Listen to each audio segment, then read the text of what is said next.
Hey, folks, how's it going? Welcome into a new season of the Mid-State 48, powered by Miracle Auto Group.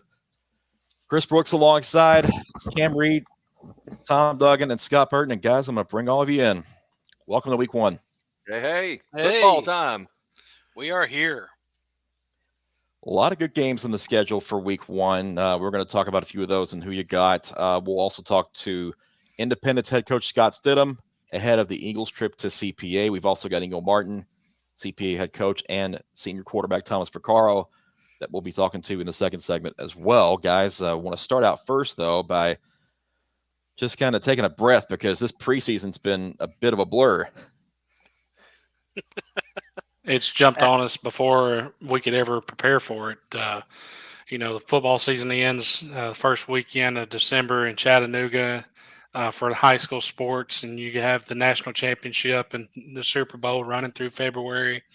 You get to watch, a couple of us are hockey guys, so we get to watch a little bit of hockey there for a minute, get to see the finals in the NBA, and then it just seems like the next week, here we are again with scrimmages starting up for high school football.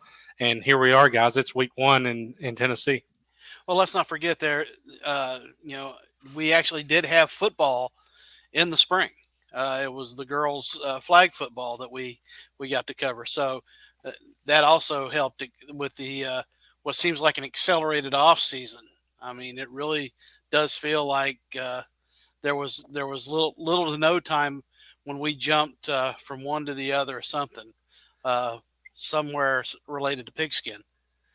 Yeah, you know what? School seemed like it was just out for a couple of weeks and the students were already back in school. Seems like the summers keep getting shorter. They say when you get older, time moves faster, and I don't want to think about that, guys, but it seems like it's so. It's just been such a quick summer, and here we are, and it just, I think it finally dawned on me last week. We started working on the preview shows and everything that football season's actually here already, and it's been a fast year. It's sped by quickly. Yeah, let's all face it. We're all grown. We're all just young little kids when it comes to football. We're all growing older, but not up. Yeah, well, we want it to happen, but we don't want it to go by so quickly that it takes years off our life. So, but we're here, and week one is going to be a fun one. A lot of good games in the schedule. Thursday night, we'll start with those. Hendersonville traveling to Oakland. I'll be out there for that one. Scott, you're going to be at Pearl Cone as they play host to Cane Ridge. Right. Yep. Looking forward to that one. Yeah. And then Friday night, and you're going to Greenbrier. I am. That's to get a good rivalry game to start the year with Springfield. Yeah. The people have spoken, and the people said Robertson County. And I will be over at CPA with the Indy CPA game that we'll talk more about later on in the show. Wanted to talk first about what happened Monday. The TSSAA voted basically on what they're going to do with classifications, except really they didn't do much with anything with them. Is they're going to kick the can down the road a couple of years. They essentially made this a 4-year classification. What we've been in for last year and now what we're going to be in this year will also be in effect until the end of 24.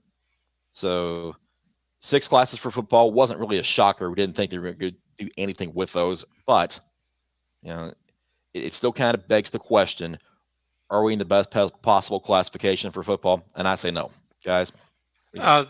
Definitely. I agree that it probably needs some tweaking here and there, but I believe the 4-class proposal that came about here late in the process, I believe the board members didn't have adequate enough time to really comprehend and be able to decide numbers on where the breaking points would be for the classes. So I support them kicking it down the road instead of rushing into a decision and making mistakes.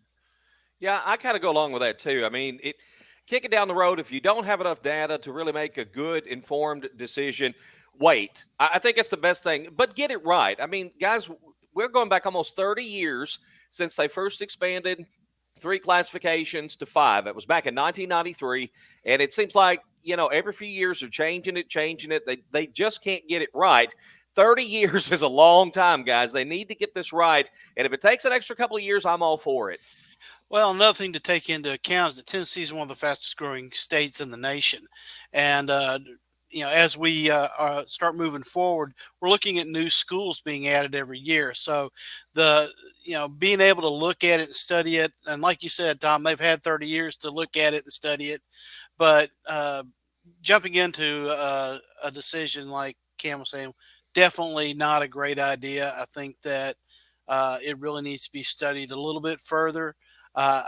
I do agree as things stand now. I think there may be one extra classification too many, but if they continue with getting more schools in, 6 may be the right number. It just depends on what the future looks like as far as high school football is concerned.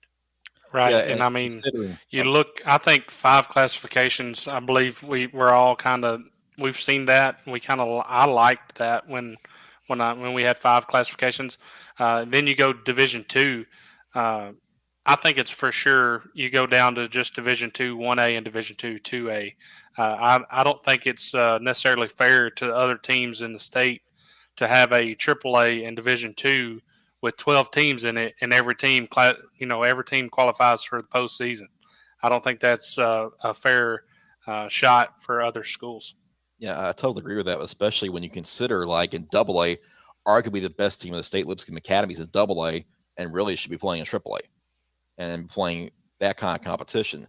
Another thing to talk about is the geography of the state. It just isn't very good for the way things shake out because it's so elongated from east to west, and you've got major metropolitan areas in 3 corners of the state.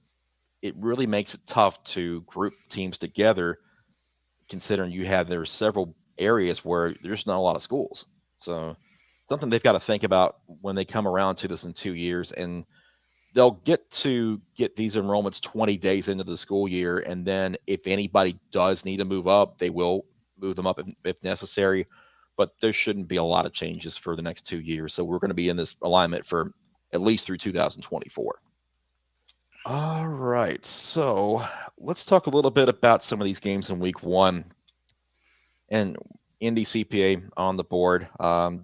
Another one that we didn't mention that will be at Saturday night is Gordonsville Smith County. Scott, you not to be over there for that one. Another good rivalry game between 2 teams that have a little bit of dislike for each other, but it should be a good atmosphere over there in Carthage. Tom, Cam, I want you to weigh in as well. Those 2 teams are going to get at it Saturday and have the spotlight all to themselves, really. So you sure that's just a little bit of Try to be disdain for modest. each other? Try to be modest about it. Good old-fashioned hate. Yeah. Just try to be a little bit modest about it. But it's pretty common it's pretty common. in the small school classifications. That Gordonsville Smith County game is a huge rivalry game for bragging rights, but it's almost a guarantee in week 2. Smith County fans are going to be pulling for Gordonsville, and Gordonsville fans are going to be pulling for Smith County. And that's one of the things I enjoy about small school football.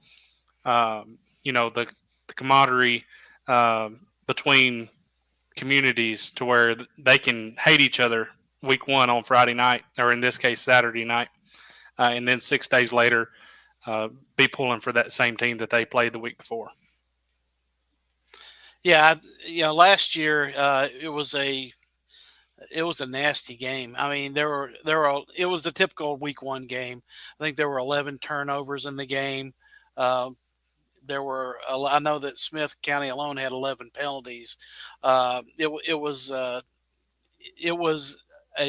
a great defensive game. I think for Smith County, they held Gordonsville to negative 35 yards rushing. It basically was a ground attack against an air attack, and I think it wound up 14-0. So I imagine this year that is something that both teams have focused on, is improving those areas in this game where they can, to counteract each other. Guys, both these teams always want to win, but this year I think there's something a little extra. There's high expectations for both these programs this year, especially Gordonsville. I mean, Steven Jackson coming in to coach. They've got a lot of players back, basically a 5th-year quarterback. They've got some really lofty expectations. Now, this game doesn't mean anything in terms of the region, obviously, but I think getting off to a good start to the season and beating your rival is something they both really want. Smith County. They're not picked to win the region, but I think this is going to be a much improved Smith County team and very competitive this year. I think this game there's more on the line than usual. You factor in the rivalry, and it makes it even bigger. Scott, you mentioned that game last year. The final was Gordonsville 14-0 at home over the Owls. Smith County would have preferred that game being played later in the year, as the Owls, towards the second half of the year, really picked up steam and got things going there under Coach Dyer. Smith County hopes to get off on a better foot here in 2022 at home in the hole against the rival Tigers. And Cam, you say that, and you're right. But for Smith County, will that momentum carry over into the beginning of this season, or are they going to take a couple of steps back? Because you're right. If they'd played that game later in the season, I think Smith County would have won that football game. Have they carried that momentum over, and just are they going to build on it, or are they going to take a couple steps back? That's going to be key Friday or Saturday night. Yeah, one of the things I'm going to be looking for in that game is Smith County's offensive line against Gordonsville's defensive front, because as we've noted in the preview, Smith County's got some hogs up front, and talking about a size that you don't see in high school football very often. They've got it, and they're not going to get pushed around by anybody this year, and Gordonsville's going to have a tough time with that front. So one thing to keep an eye on Saturday night over there in Carthage. Another game that obviously has plenty of intrigue is NBA going to Ravenwood. And these two teams played last year. Scott, you were there for that one at NBA. Ravenwood had a bunch of turnovers and lost that game. But now the quarterback duel between Marcel Reed and Chris Parson takes center stage once again. And what expecting for this one, now that Ravenwood has home field advantage and hopefully wants to get that bad taste out of their mouth.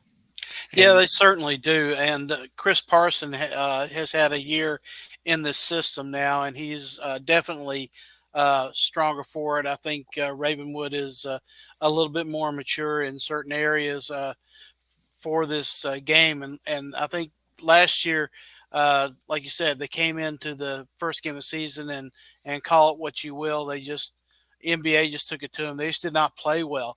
But then again, NBA has probably one of their best classes. Marcel Reed's in his fourth year starting. He's just getting stronger. They've got a really strong running game.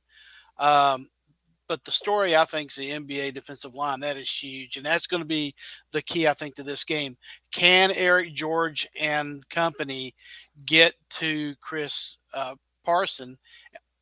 And can Parson avoid, that defensive rush? He's got the legs for it, and he's got the downfield vision for it. Can he survive?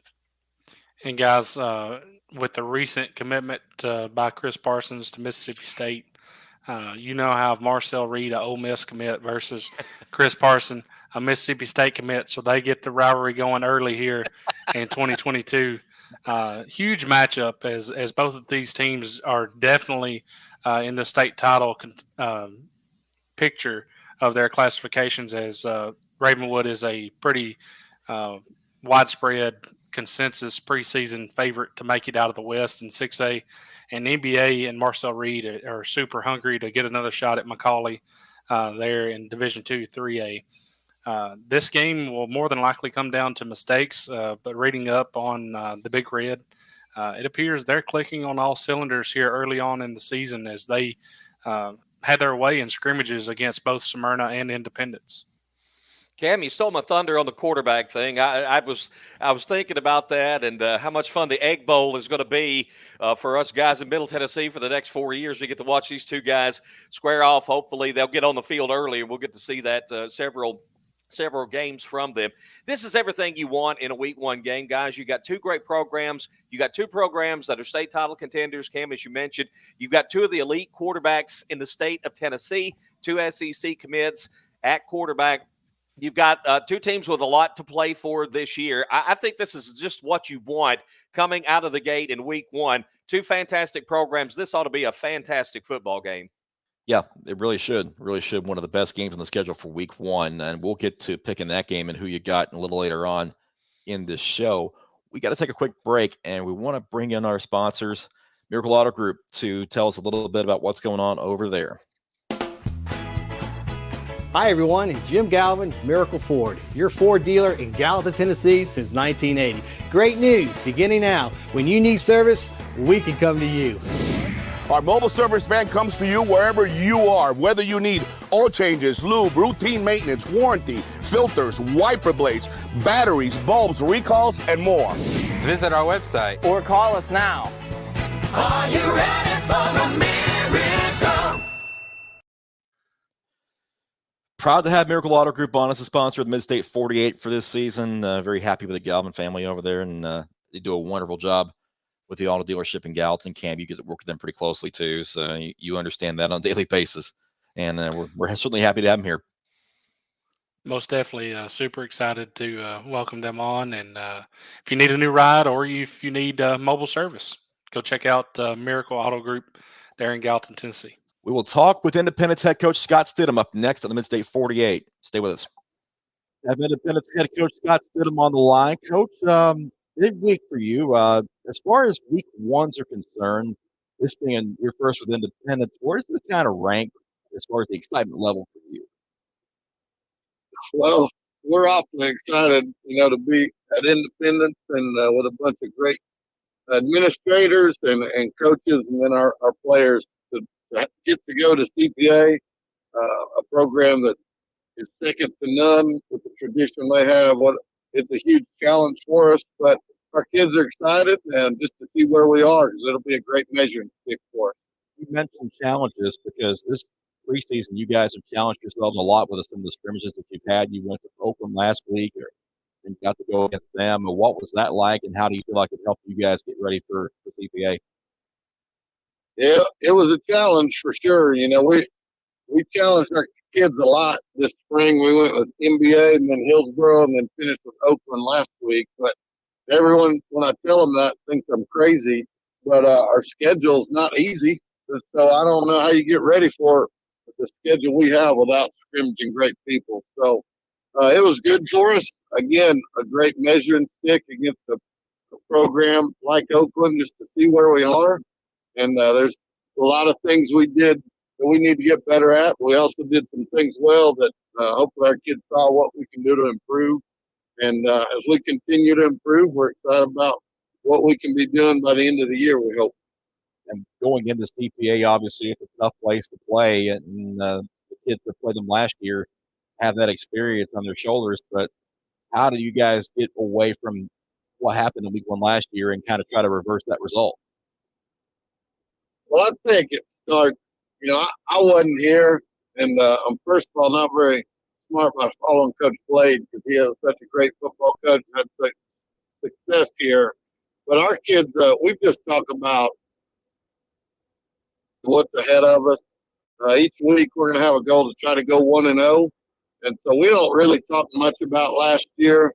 The kids know. When I met with each kid, especially the seniors during the off season, and talked to them about, why did we go 4-7, and what do we need to do to reach the goals you have. So it was fun talking to them and getting to know them as people, and they bought into what we're doing, and we're just excited to see where we are. No matter what, in the grand scheme of things, it's not a region game. It's a non-region game, and we'll know where we are and what we need to, whether we win or lose, we know we got to get better starting the next day. Yeah, you've got a pretty large senior class, 24 of them really to lean on as far as experience goes. What's your impression of that class right now as you head into week one? I think it starts with character and integrity is what comes to my mind when I think about them. When you're a senior and you have a new head football coach, it's hard. And they have embraced me and been open to our staff and our new ideas. We're not doing necessarily what different from what Coach Blade did. What we're doing is what we know how to do and what's comfortable for us and what we feel like puts our kids in the best position to win on Friday nights and also to grow into the men that we want them to be. And so it's obviously something that we're excited about, and we've got a great group of kids. We couldn't ask for better human beings, but then they've also, thank goodness, have a lot of talented football players in that class too. We're excited to see what they can do over this season. One of those that I kind of have my eye on, and I keep waiting for him to break out, is Trey Hartwell. I mean, he's a great running back to begin with, but it seems like a lot of runners in this area kind of overshadow him. How has he kind of come along in this preseason and in hopes of having a big breakout year in senior year. Yeah, we're excited about Trey. I thought he had a great day at practice today, and he understands the preparation that he has to do. He's being coached by our running back coach Dexter McCluster, working with him, and Jeff Parker, offensive coordinator, understands we need to get him the ball, and he wants to be more balanced than we have been in the past and run and throw equally. So our offensive line, they're not young, they're seniors, but they're pretty inexperienced, and they continue to get better, and they're the ones that are going to decide a lot whether we can run the ball and get Trey going. But we know if we get him, we keep preaching to our offensive line. If you get Trey to linebackers and secondary, he's got a chance to do something really special. So he's bought in again, just like the rest of them, worked his tail off, and his work ethic. We're hoping he deserves an outstanding senior year, and we're excited to see him start it this Friday. You mentioned the addition of Dexter McCluster to the coaching staff. I mean, a lot of fans will recognize his name from the SEC and playing at Ole Miss. What's his addition to the staff have meant to you guys so far? You know what he stands out to me is he brings a lot of energy, but he's a football coach. You know, he's not just a former NFL player that's just a pseudo coach on the sideline. He coaches all day, every day, and he fits right in with our staff. Again, with the kind of person, what we're looking for in coaches is the number one thing with people who love kids, and he has that. He loves kids. He's loyal to our program and works hard, and he checks every box. And we're excited, and our kids love being around him. You know, Ty Lockwood, he was held out of a few workouts in the preseason, I guess, probably because he really didn't need to get a lot of work since he's been as good as he has been. How's he feeling coming into week one, and how's he preparing to have a good year? Well, he's another one that's worked really hard and that deserves a great year. Where he's had a little bit of a stressful summer, switching from Ohio State to Alabama, and I told him to stay off Twitter because I got tagged in something. I'm rarely on Twitter, but some of the things people said to him, a 17-year-old kid's ridiculous, you know. So, but he's someone that is totally he's totally in on independent football right now, and we're excited about it. His future is incredibly bright, and he's worked to improve in all facets we've asked him to, and we're really excited about what he can do for us. One of the things that we talked about in the preseason was a line that needed to get some experience in quickly.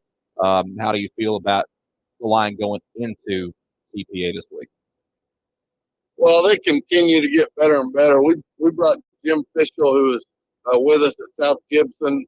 He was offensive coordinator and offensive line coach there, and he's coaching our offensive line here. And man, he's done an outstanding job with them, and we feel like we've just scratched the surface with them because they're so young. Jake Woodward played last year, and Ben Miller played some, but the other three didn't play much at all on varsity football. So they continue to improve, and again, where we are now, we hope they're even close to how good they can be at the end of October. Well, you guys get back home in week 2 with Tresement coming in and the new turf this year. How's that project going along, and how close are we to having it ready to go? I think we're really, really close. I just talked to Coach Darren Jones, our district-wide athletic director. He thinks we'll be done and ready, and we're excited about it. Man, it looks beautiful. They need to stitch in the end zones and that beautiful eagle eye at the 50-yard line. And once they complete that and do the filler in, it'll be ready to go. So it's not long. I don't know that we'll get to practice on it much, if at all, but that's okay. We're really excited about it, the opportunity to use it. We feel blessed to have it for sure in our program. Yeah. Well, Coach, best of luck this week. I know I'll see you guys out there at CPA on a Friday. Yeah, definitely a tough game and a good one to start with. Should be a good one to watch, and I'm looking forward to it. So I'll get to talk to you on Friday. And good luck to you. Hey, I appreciate it. Thanks for having us on. Absolutely. Certainly going to be interesting to see how Independence fares early on this season with the weapons they have, but the tough schedule they have as well. Really looking forward to that game at CPA. Want to go on and Scott, you talked to Engel Martin and Thomas Ficar from CPA the other night. We're going to go ahead and play those. Starting first with Engel Martin. We're excited. 2022 is a new season. Got 17 great seniors that we're excited about. They've done a great job all summer. Next week Independence will be a great test right off the bat. They've got new coaching staff and a lot of good returning players, so it should be a fun game. They're usually one of the best teams in Williamson County, so we're really looking forward to that. But really, the summer's been great. Seniors have stepped up and led, and we're excited about getting it kicked off. It's a pretty talented offense with Independence. How do you stop an offense that is that talented? It's just going to be getting them off the field. Executing, right, tackling, understanding what our assignments are. But football season, you got 10 weeks, 10 games to figure it out for us. And next week's the first step of 10. And then really we hope to be ready by November to be playing our best football. And you schedule this hard at the beginning of the season as to improve going on to the season. This is a pretty good team to start the year with. Yeah, they're very good. Independence, like I said, they're traditionally one of the best teams in Williamson County. We know that they'll play hard. We're excited because it's a home game, and with school starting and everything, I think we'll have a great crowd. We played them at home a couple years ago and had a bunch of people show up, which makes that a nice environment for everybody. I think our school's planning on getting a bunch of food trucks and everything ready and welcoming everybody back to the start of a nice school year. So we're excited. Our seniors have done a great job and looking forward to watching the whole team's growth and development. Outstanding. Well, Coach, thank you very much for your time. Thank y'all very much. Appreciate you. Next time you owe me some barbecue. And now let's hear from Thomas Ficarro. Now the fine tuning's over. Now you're going in next week into week one, and you got quite a test next week. You got Independence. Have you guys been studying them at all? Yes, sir. Yeah, we've been focusing on ourselves, getting our new playbook installed. Just trying to get timing down, and everything's starting to come together really well. So they're obviously a really great team, a lot of really talented players. So it should be a fun game at home in the Den, but it should be fun. I'm looking forward to it. What do you think you guys do well that you can attack them with? I think we got a lot of speed. Obviously we got London, we just got a lot of really good receivers and tight ends. So hopefully get the ball outside on the perimeter and just use our speed to advantage. I think that's what sets our team apart. Is we just got really good speed. Running backs are really fast too. We got a really good line. So I think just speed-wise, I think we got a good chance. Hey, you heard this question before, and I apologize for asking it, but you're following Cade Law, who was a really good quarterback there. What do you bring? What are your strengths that you do? That you bring to the table that may be different, or that you feel are just as important. Cade Law, obviously, great quarterback. He taught me a lot. I learned a lot from watching him. And I think the one thing that I bring different, obviously, he's 230 pounds. He's a big, strong dude. God didn't gift me with those abilities, but I think I see the field really well. I'm really good at anticipating, what's going to be open in my receivers. I think 4 years we built a lot of trust with them. So I'm just really looking forward to, I think that's why I kind of bring different to the table. He was more of a scramble dude, right? Really good at it. I'm more probably of a pro style quarterback. Okay. Going into this, this is. I know it's always the next game up that you're looking forward to. Is this the game you got marked on your schedule, or is it another one? Every team that we're going to play is we have the hardest schedule we've had, in a long time. Last year, same thing. Again, top teams every week. I think we're just taking it week by week, focus on the next team. We got some really great. It's going to be a really fun time. We go on the road trip. Then we got a homestand later on in the year. So it's just going to be a real fun time. Yes, sir. Going to be a fantastic ball game and a great venue. So looking forward to getting out there to that one. Who you got's coming up next? Before we do that, let's have a little bit of a word from Innovate Medical.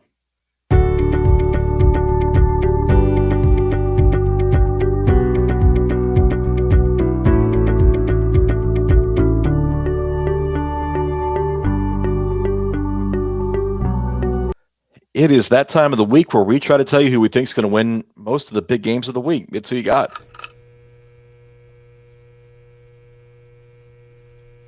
Let's bring up the standings from last year. I know.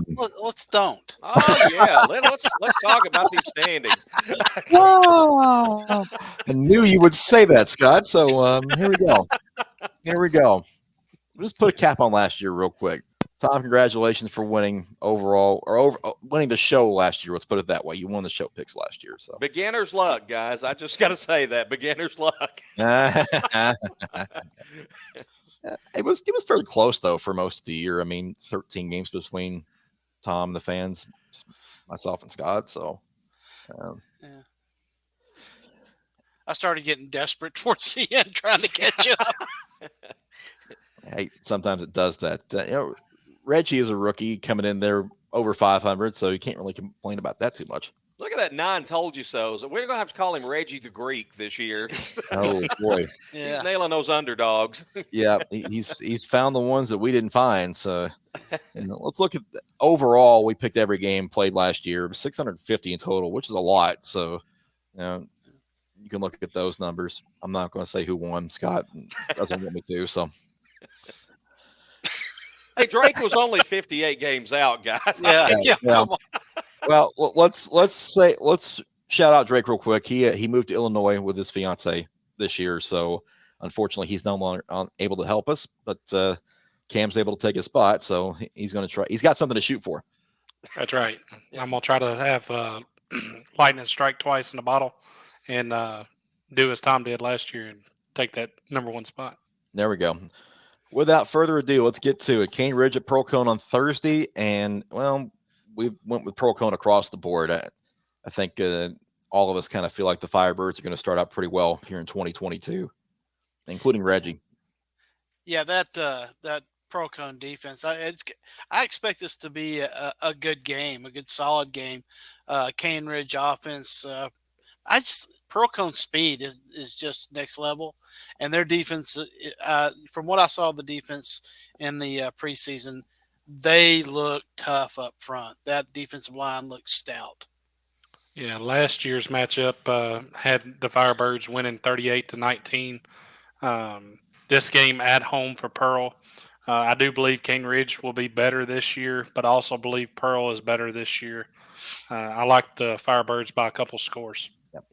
Yeah, I like Pearl Cone this year. I think they're definitely hungry, and I know Barry and Brown has moved on, but still think they've got a whole lot of talent. They've got a chip on their shoulder. I look for a big year from Pearl Cone. Yep, for sure. Next one, Blackman and Brentwood, and we're a little bit split on that one. Tom, you and Reggie are on the Bruins in week 1, and you covered that game last year, so I want to let you talk about that for just a minute. Well, yeah, I did cover that game last year. It was a wild game, guys, because I remember – one team got way ahead, and then I believe Blackman came back. Brentwood got a big lead in that football game. It was one of the more entertaining games I saw all of last year. And Brentwood, I think they're hungry for a little payback. I do like this Blackman team, guys. They've got the dual quarterbacks.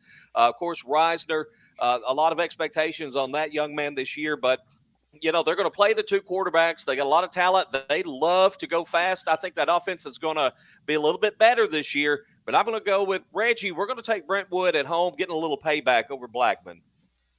Yeah, last year's matchup had Blackman winning late 38-35. I like the Blazes this year. I think they have a chance to make some noise there in that region in 6A with the offensive production that they get out of Jack Reisner. I look for them to outscore the Bruins at home, something like 35-21, 35-28.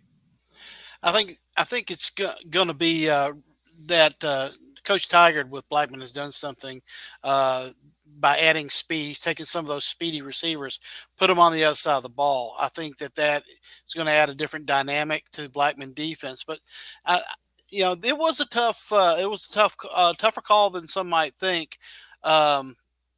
Just because I thought Brentwood's strength is their line. I think if they're going to win, then Jackson Lowe is going to have a big day at running back. But I think in the end, I just think there are too many weapons on the Blackman side. Scott, you touched on it, that it's the kind of the first test for that revamped Blackman defense, of one that gave up 37 points a game last year. They've got to get that down in the 20s, and this is the first step toward doing so. I'm looking forward to seeing how they can come out defensively in this game. Can they keep the Bruins in the 20s? And if so, it's a good start for them. Next game up is Father Ryan at East Nashville. The Irish won this game handily last year in week 1, but an East Nashville team that went all the way to the 3A final against Alcoa, certainly hungry for another shot at it this year and looking to make a little bit better start than they did a year ago. And we're split on that one too. I'm taking Father Ryan. Scott and Cam also on the Irish. Tom, you and Reggie siding again, this time at East Nashville. We're trying to get an early jump on the told you so picks this Yeah. year. So, Well, I love the way East Nashville finished out last season. I know it was a lopsided game last year, but I like you say, I think this East Nashville team is hungry. They've certainly got the talent to come back and have a big year. They're the favorite in their region. Father Ryan's good, and I won't be surprised if Father Ryan wins this game. But I like this East Nashville team. It's one of the bandwagons I'm on this year. Yeah, I like the East Nashville team as well with Frank Gordon and Zach Beard on offense. Looking at last year's season, though, for Father Ryan, they lost a lot of close games. One of those games that they did not lose was the East Nashville game. I look for Father Ryan to take this game in week 1 and hopefully, in their case, build some momentum as they have Brentwood next week leading into the Bishop's Cup there with Pope Prep in week 3. Well, I think both teams have strengths where the other team has issues. I think the key to this is if the Irish can control the line of scrimmage, they're going to keep the Eagles' offense off the field. And I think that the question with East Nashville is not their offense, but what is on the defensive side of the ball. I think there's talent there. It just may take a couple of games for that to kind of come together and gel. I think Father Ryan, with their offensive line, can in the first game of the season, it's a little bit more solid, a little bit more steady, and they should be able to pull out the victory. It's a good opening game for East Nashville, though, against Father Ryan. It'll be a good test to see where they are in this point in the season. No, Jamal Stewart wants a challenge for his kid starting out, and he's going to get one from Father Ryan. Yep. NBA Ravenwood, we touched on this earlier in this episode. Kind of the Egg Bowl future at quarterback for both sides. And another split, but this time it's a little different. Tom, Reggie, myself, we're on the Raptors. Scott and Cam taking NBA. I think NBA has a chance to really be special this year. I think they have a better lineup than they've had as far as solid across the board. They got 2 bruising backs in Jonathan Moore and Brooklyn Davis. Got great tight end in Ragsdale, and, of course, Marcel Reed there. But what I think is really, really special is the defensive line anchored by Eric George. I think the defense is something that kind of size of line is something they've been missing in the past. I think that they'll do a good job of harassing Chris Parson. I think it'll be closer than it was last year. I think it's a great test for both teams. But I think in the end, NBA comes out on top. As I mentioned earlier in the show, NBA seems to be clicking on all cylinders, even though it is scrimmages. They looked very good against Smyrna and Independence. Both teams are state contenders, but NBA was there last year. Ravenwood had struggled some last year. I believe there's more pressure in week 1 on Ravenwood than there is on NBA. I like the cool, calm, collected approach of the Big Red to get it done on the road. I got NBA by 3. Guys, this was kind of a coin toss game for me. I like both these programs. And again, this is everything you want, like I said earlier, in a week 1 game, the quarterback play, and 2 teams that are very hungry and I think are going to go a long way this year. Ravenwood's at home. I like them a little bit better right now than I do NBA. This was the hardest game for me to pick this week just because I think it's a very close matchup between these 2 teams. For me, though, and Scott, you kind of touched on it, pressure on Chris Parson, and that's what he wants. He's okay with you getting pressure on him because he can use one of his most valuable assets, his legs. He's very dangerous outside the pocket, and I think that's where the game turns. He makes a couple of plays with his legs. Ravenwood doesn't make the mistakes they did last year, and I think they take it because of that reason. Mount Juliet at Gallatin, another traditional rivalry from the old days of 9 AAA. Mount Juliet's won the last 2 in this series, and they head to Gallatin to take it on the Green Wave at the Wave Yard. Guys, here's our picks. And much like the NBA Ravenwood game, we're split the same way. Tom, Reggie, myself, I'm Mount Juliet. Gallatin has Scott and Cam in their corner. Cam, I'll start with you. Let me get a little bit from you about why you picked Gallatin. Yeah, I like both of these teams, Chris. I think both teams are very disappointed in the way that their 2021 seasons finished up. Uh, Looking and seeing both teams in 7-on-7 and scrimmages in the preseason, I am super excited about this Gallatin team, and I believe if the cards fall right, this Gallatin team could be one of those sleeper teams, as you mentioned in the article that we released this morning on 615preps.com. Mount Juliet will be improved from last year. I do look for them to challenge Green Hill in that region. I just really like Gallatin at home in the Wave Yard to get it done in a close ball game.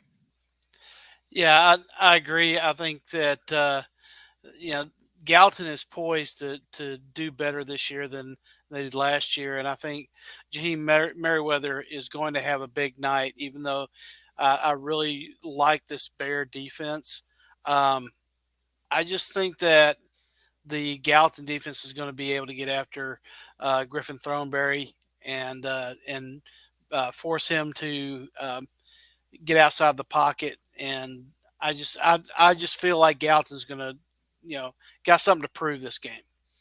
I liked Gallatin's defense last year. As a team, I thought I had higher expectations, I guess, than what they ended up doing last year. Mount Juliet should take a step up this year. Like Cam said, I think they're going to challenge Green Hill. I like Green Hill certainly in that region, but I think Mount Juliet's going to give them all they want in terms of winning that region. And just feel like at this point, Mount Juliet's just the better team in this matchup. I agree, Tom. If this game is played maybe 5-6 weeks down the road, Gallatin, I think, maybe keeps it a little bit closer. I think Mount Juliet by 7 to 10 points here. Mount Juliet's defense is where I'm hanging my hat on. I think that's going to be a very good unit this year that doesn't give up a ton of points to anybody, and they'll start to kind of prove that in week 1 against Gallatin. Yeah, key matchup there. Can Ethan Crisp and the linebacker core keep Jaheim Merriweather from catching the edge? Key matchup to watch in that Gallatin Mount Juliet game. Yep. Battle of 840 is our next one. Page at Fairview, and traditionally it's been a very close ball game. Fairview has stunned Page a couple of times in the last couple of years. They get to host it this week, and we're all taking Page. Across the board, the Patriots get the picks. Scott, you've been out there for this rivalry. It's a good one. And I know Chris Hughes is chomping at the bit to get on the field, but Page looks pretty tough still, even after some graduations. Yeah, if Coach Rathbone believes there's a drop-off in the Patriots' chances this year, he's not showing it. His team is pretty solid defensively with Colin Hurd, back at linebacker. He was the Region 6 5A Player of the Year on defense. Now that translates over to the quarterback side. He's also bringing back Ethan Cunningham at running back and Max Collins at wide receiver. In fact, Hurd last year threw the game winner, I think, in this game. I think that Page just has a little bit more together on the offensive side. Fairview, there's a lot of youth on their team. A lot of youth. And this is a tough game for some of them to be thrown into the first week. Layden Grant is the bell cow back. He's going to do a great job, but Chris Hughes has to find weapons to replace Morgan Jean and Kennedy Pendergrass. I think the leadership of Colin Hurd is going to be the difference here, as well as the home field advantage. I like the Patriots. I agree, Scott. When you think of what Coach Rathbone was able to do with last year's team, the first player you really look at is McNamara there at quarterback that they lost to graduation. But they still have leadership in key roles. They still return a couple pieces on that offensive line, still return Mr. Hurd there at linebacker, and he will actually play some quarterback this year for him. I believe this, when you talk about teams that are young but talented, I believe Fairview falls right in that category, and I believe they also fall in that category of maybe a team that is 1 year away. I believe Fairview could make some noise next year, just like the Patriots, to win the Battle of 840. I like this Fairview team, but yeah, Cam, I could see them being maybe a year away from being really, really competitive.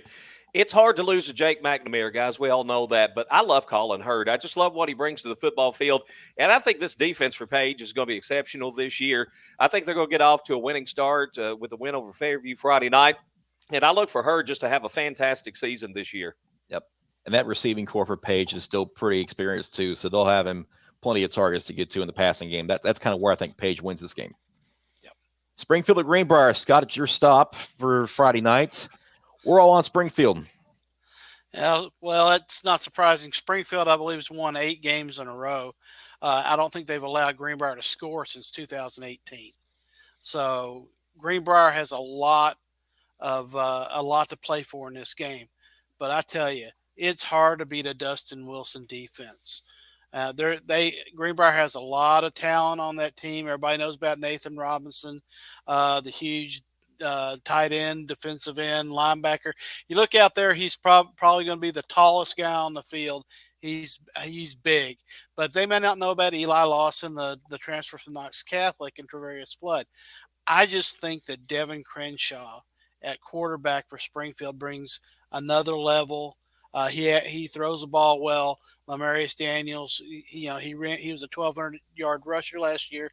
I just like the Springfield defense to win this down. I love this Greenbrier team, I do, but I think that in this game, Springfield's just going to be a bit better. I agree again, Scott. This Greenbrier team, I'm super excited about what they bring to the table on the defensive side of the ball with Lawson and Robinson. I believe that could be one of the best front sevens in the state in their classification. But they struggle from the same way as some other teams in our area struggles, and that's on the offensive side of the ball. As you mentioned, Springfield's not allowed them to score the last couple of years.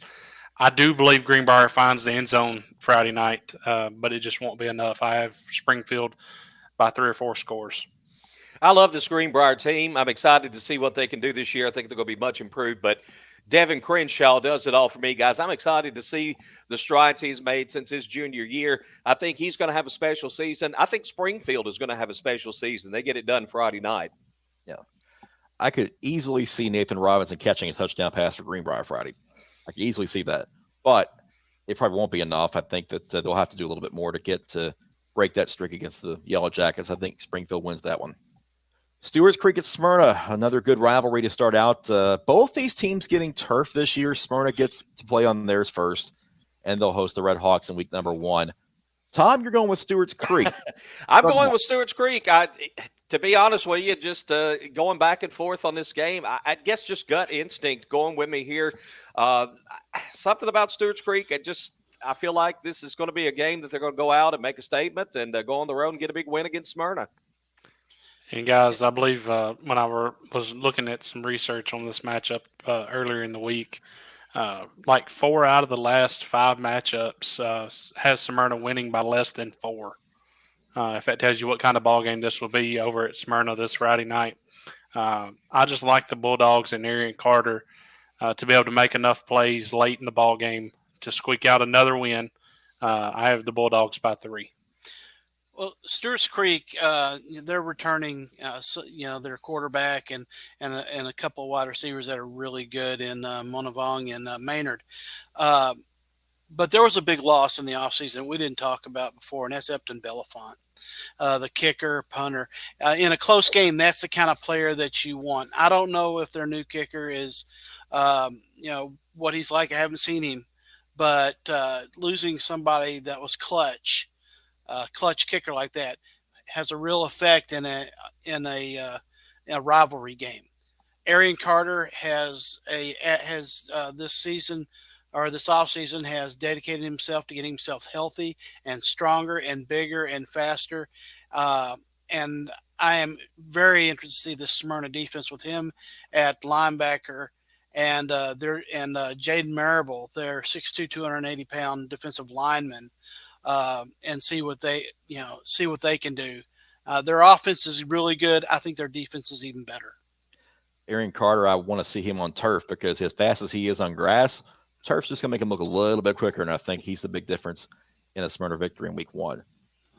Our Saturday game, Gordonsville, Smith County. We talked about that earlier in the show. Scott, you're taking the Owls against everybody else.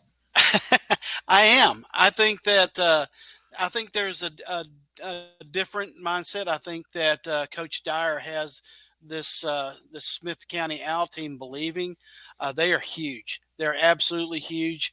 I think this is a close game, again, as a rivalry game.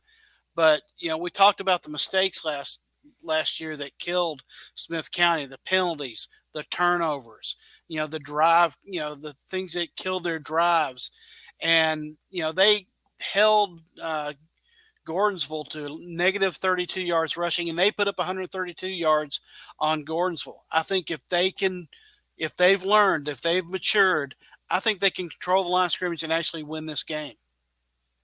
It's definitely possible, Scott. When you think about that offensive line there for the Owls, led by Dane Woodard at 6'9", 350, every one of the offensive linemen goes over 300 except one. You think of Bryson Curry there in the backfield.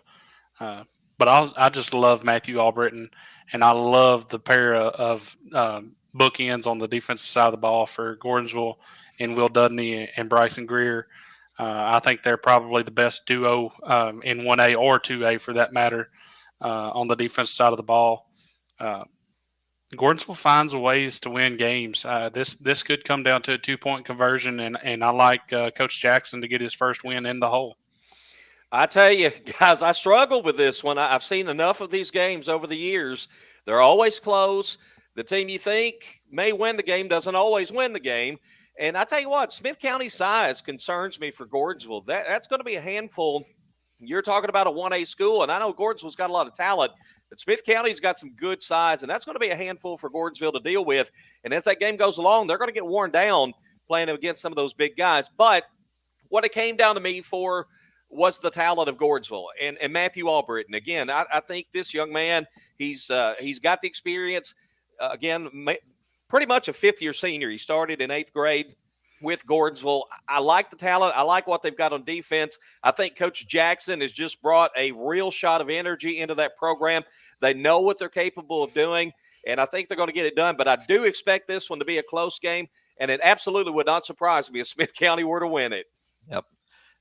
Definitely agree with that one, Tom. I don't know that this is a high-scoring game at all. I think both these defenses are going to be out to prove a point. So week one, you might see it a little bit ugly down there in the hole in Carthage, but I do think that Gordonsville comes out of there with a close win. Now on to our 615 Prep Spotlight game, Independence at CPA, where I will be Friday night. We're split.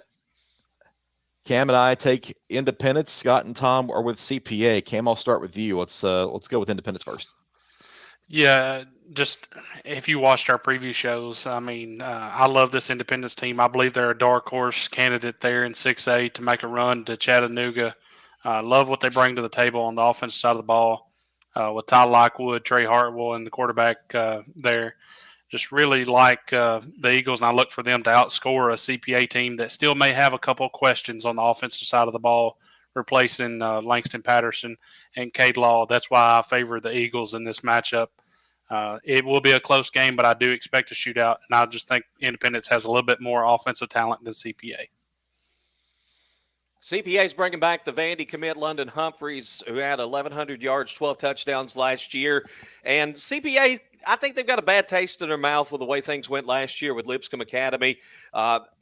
I still think they got the talent. They've got some good leadership there. I think they're going to come back strong this year. And it seems like that there's not been a whole lot of talk around CPA, which is kind of surprising because they're always one of the elite programs. But I think they want to come out right away and make a statement. This is a good Independence team, however. It won't be easy, but I'm going with CPA.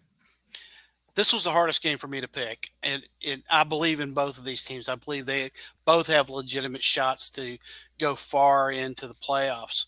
But I watched CPA this past week at the Jamboree, and I was expecting a drop-off, and I really didn't see it on the defensive side and the intensity. Of course, I made this pick before I found out that there's a chance that Coach Martin may not be there, and, all things being equal, if his son wins it, I hope he's not, because that means his son and the Nolensville kids won, and that means that that's great for him.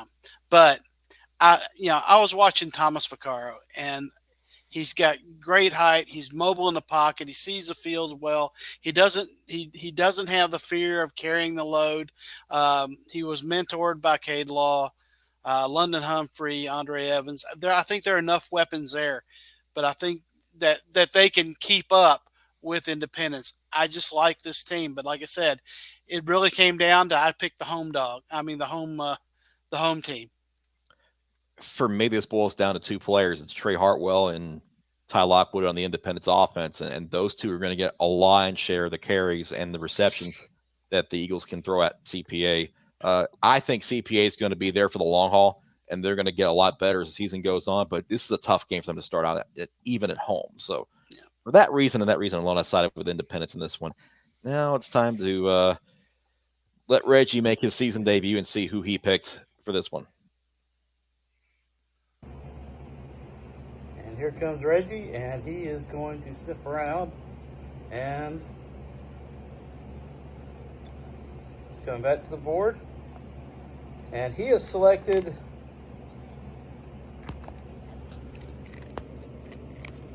the Lions of CPA. Reg, you got anything to say? No, not much. Reggie had to think about it too.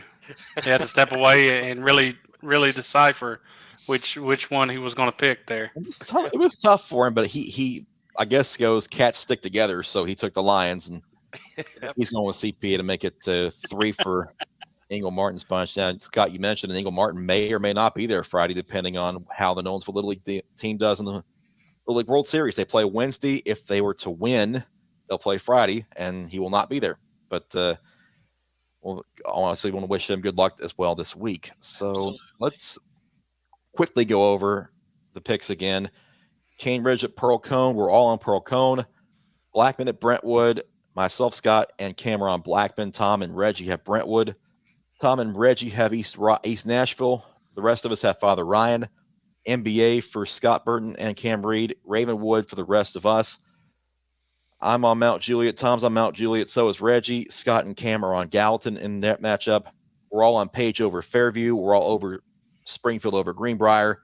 Tom's taking Stewart's Creek over Smyrna. The rest of us have the Bulldogs. Scott's got Smith County. The rest of us have Gordonsville in that Saturday night matchup. I'm on Independence as well as Cam, Scott, Tom, and Reggie on the lines of CPA in that one in our spotlight game this week. Guys, we're here. It's week 1. We're ready to go. Thursday night football is going to be fun. Friday night football is going to be fun. Saturday night football is going to be fun. So a full week to get us started in week 1. Chris, don't forget that you've got an announcement to make for Saturday mornings. Yes, we do. Thank you, Scott, for telling me. 9 o'clock Central Time, Saturday morning, our first scoreboard show of the season will be live on our YouTube channel, on Twitter, on Facebook as well. And we're going to have all the scores from the area and some highlights from those games to show you as well. We have a sponsor announcement to make for that. That will be coming later this week. So stay tuned for that. Guys, one quick word before we're out of here. Week 1, teams are going to make mistakes. It's who can make the least amount of mistakes and who can overcome those mistakes that will determine winners here in week 1. Yeah, that's true. We'll see. You know, some teams are going to come out on fire. Some teams have not got it figured out just yet, and they'll probably get better as the season goes on. But, you know, it's always fun. Just week 1, everybody's 0-0.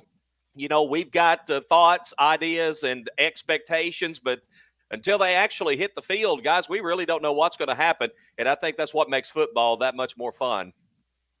Hey, if you can, people, go out and attend one of these games, or 2 or 3. You got 3 out. You got 3 days of it this week.